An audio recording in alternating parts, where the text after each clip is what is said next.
नमस्कार दोस्तों, मैं हूं तुलसी राम सिंह और आप देख रहे हैं मेरा यूट्यूब चैनल। तो कैसे हैं आप? आशा करता हूं अच्छे होंगे, स्वस्थ होंगे। देखिए, आप लोगों को पता, सभी को पता होगा, अगर आप में लोग मेरा रेगुलर वीडियो देखते हैं तो आप सभी को पता होगा कि भारतीय सुप्रीम कोर्ट में एक याचिका डाली गई थी जिसमें क्या नाम है, जो सेम सेक्स मैरिज है उसको भी और मैरिज की तरह और विवाह की तरह मान्यता देने की बात कही गई थी कि जो सेम सेक्स मैरिज होता है यानी समलैंगिक विवाह होता है उसको भी मान्यता दिया जाए, कुछ कानूनी अधिकार दिया जाए। उसमें जो भी सदस्य मेंबर इस समलैंगिक विवाह को अपनाते हैं उनको भी कुछ अधिकार दिया जाए, जैसे विषम लैंगिक वालों को दिया जाता है। तो सुप्रीम कोर्ट में याचिका डाली गई है जिस पे विचार चल रहा है। अभी डेली क्या कहते हैं, हेयरिंग चल रही है। अभी पिछले वीक की बात कर रहा हूँ जिसमें रेगुलर 6-7 दिन लगातार खाली उसकी सुनवाई हुई है। तो जिस पर जल्द से जल्द अभी आने वाले समय में एक अच्छा डिसीजन लिया जाएगा।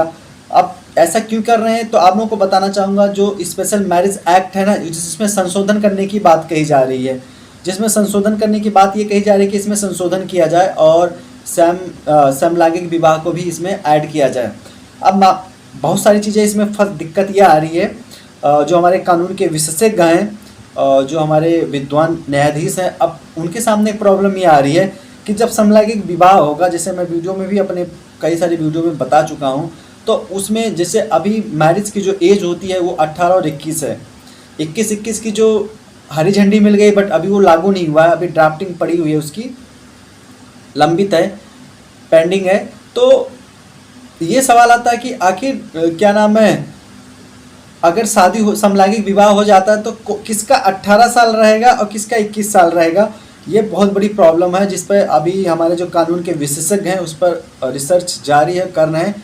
तो आने वाले समय में एक अच्छा रिजल्ट आएगा। दूसरी बात यह है कि जैसे जो विषम लैंगिक विवाह होता है, यानी एक स्त्री एक जो पुरुष होता है आपस में शादी करते हैं, तो वो उनके शादी करने से साथ में रहकर एक परिवार बनाकर बच्चों का जो ग्रोथ होता है, क्या जेंट्स या लेडीज़ अगर क्या कहते हैं शादी करते हैं तो क्या उन बच्चों पर उस पर भी होगी, तो उस पर भी क्या उनका भी विकास उसी तरह होगा। तो इन सब पे भी रिसर्च चल रहा है। और तीसरी बात यह है कि देखिए ऐसा है, कुछ अगर हम एडॉप्शन रूल की बात करते हैं, कानून की बात करते हैं, तो देखिए ऐसा है, जहाँ तक बात करते हैं कि क्या एक जो एडॉप्शन यानी जो गोद लेते हैं, ठीक है, या किसी बच्चे को ग्रहण करते हैं, गोद लेते हैं, तो उसमें क्या एक 12 साल या 13 साल की लड़की को एक जेंट्स दंपति या एक जेंट्स फैमिली वाले, समलैंगिक विवाह वाले क्या उनको गोद ले सकते हैं? क्या उनका अधिकार है? या जो एडॉप्शन लॉ है, कानून है, क्या उसका वायलेशन नहीं होगा अगर इसको मान्यता दी गई? इन सभी चीज़ों पे रिसर्च चल रहा है। लेकिन मैं आप लोगों को एक चीज़ और बताना चाहूँगा, चौंकाने वाली चीज़, कि जो श्रीलंका की सुप्रीम कोर्ट है, उन्होंने एक बहुत ही बड़ा डिसीजन लिया। उन्होंने समलैंगिक विवाह को यानी कि सेम सेक्स मैरिज को मान्यता दे दी है, यानी इसको हरी झंडी दे दी है। और श्रीलंका के सुप्रीम कोर्ट ने ये भी कहा है, भारत के कुछ बहुत ही बड़े जो फेमस जजमेंट थे, जैसे पुट्टा स्वामी बनाम, ये पुट्टा स्वामी एक जजमेंट था जो 2017 का लैंडमार्क जजमेंट था, जिसकी सराहना किया, उल्लेख किया। और क्या कहते हैं, नवतेज जौहर एक 2018 का जजमेंट है, सुप्रीम कोर्ट का है, जिसका भी बहुत उल्लेख किया गया, जिसकी बारे में चर्चा हुई।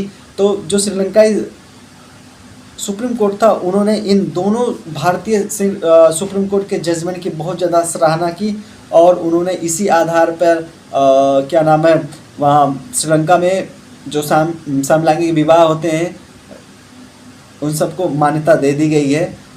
तो आने वाले समय में, और एक चीज़ और बताना चाहूँगा, श्रीलंका में जो श्रीलंका जो क्या कहते हैं अनुच्छेद है, अनुच्छेद 121(1) में जो संवैधानिक अधिकार है उनमें से समलैंगिक विवाह को भी उसमें सम्मिलित क्या किया गया है, जिस पर खासतौर पर फोकस किया गया है।